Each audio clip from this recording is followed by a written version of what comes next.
اعوذ باللہ من الشیطان الرجیم بسم اللہ الرحمن الرحیم۔ تمام تعریفیں اللہ وحدہ لا شریک کے لیے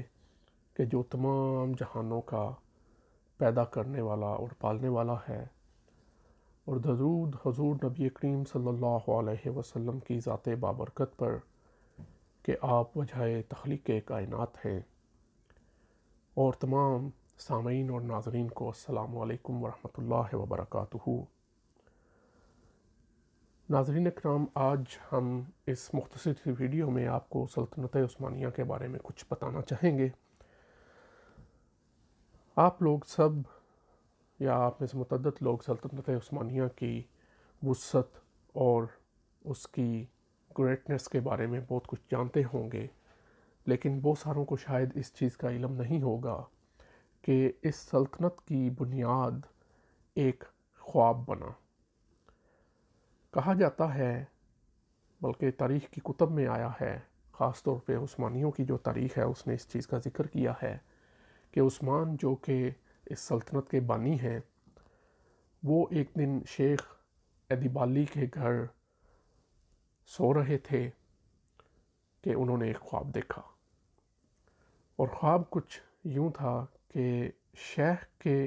سینہ سے ایک چاند طلوع ہوتا ہے جو کہ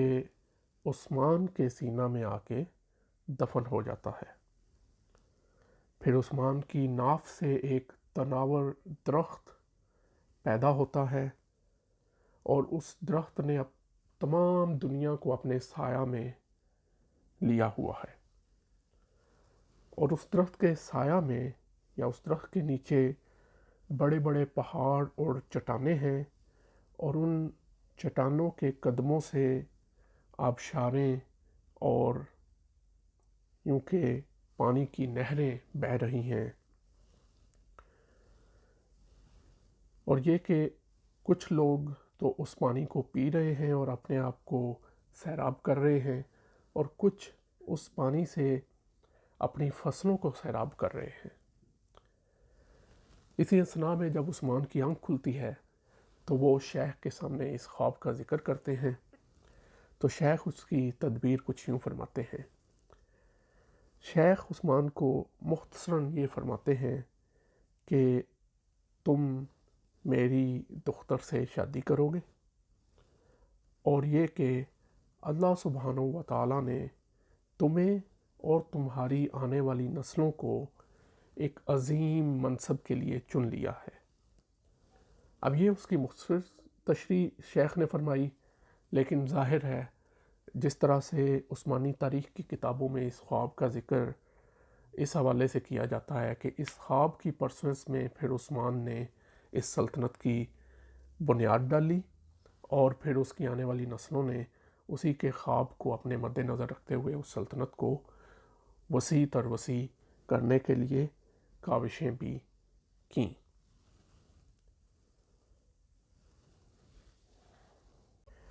ایک اور چیز جو اس خواب کے بارے میں یہاں پہ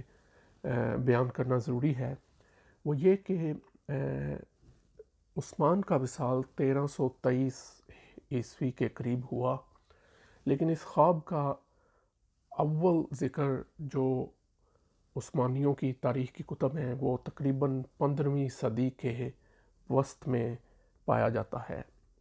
تو جس سے بہت سارے شکوک و شبہات ظاہر ہے جنم لیتے ہیں کہ کیا یہ خواب واقعی دیکھا گیا تھا یا کہ یہ بعد میں بنایا گیا۔ لیکن ایک چیز یوں سوچی جا سکتی ہے کہ جس وقت عثمان نے یہ خواب دیکھا اس وقت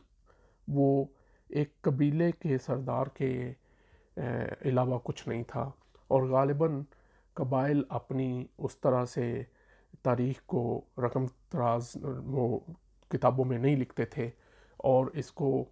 سینہ بہ سینہ اس علم کو اس کی اولاد یا آگے تک پہنچایا گیا، اور پھر جب ان کے پاس پراپر ایک نظام آیا ہوگا تاریخ لکھنے کا،